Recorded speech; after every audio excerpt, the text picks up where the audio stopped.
No, mi sono cadute i cosi.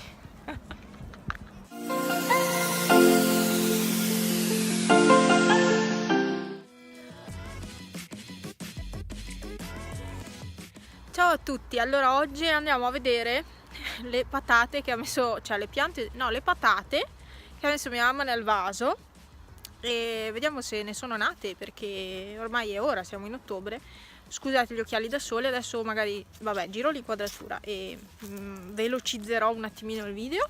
Vediamo, sono curiosa.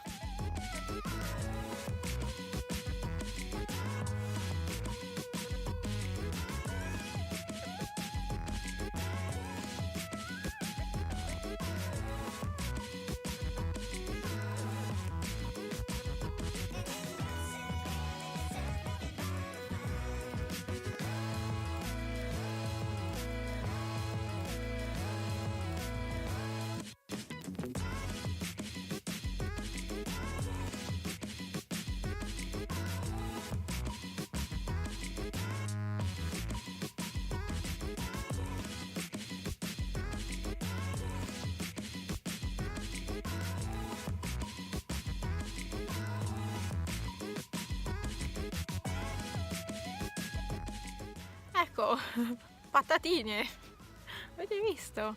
Cioè, non sono tagliate perché di solito quando si devono tirar su nel campo con la zappa si tagliano le patate, perché tu dici tanto lì non ci sono, invece appena butti giù la zappa tagli di sicuro una patata.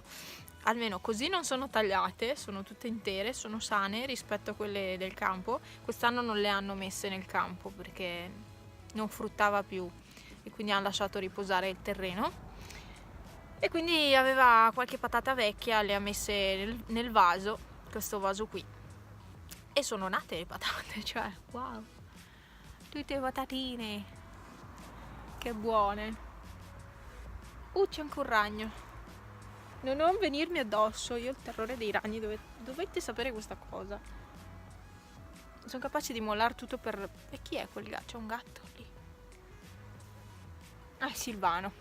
E niente, questo era un breve video giusto così, perché eravamo curiose, a parte che era ora, ma eravamo curiose di vedere se erano nate le patate, insomma, visto che non aveva mai messe in vaso.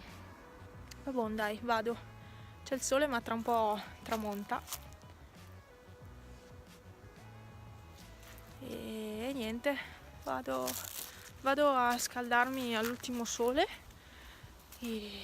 E niente, ci vediamo in un altro video. Iscrivetevi a questo canale se vi interessano questi video, se vi piacciono i miei video, o semplicemente se avete voglia di iscrivervi. Chi è questa? Sofì. E poi cos'altro? Seguitemi su Instagram, mi raccomando. E basta, ci vediamo al prossimo video come sempre. Io mi scaldo le ossa ancora un po'. Ciao!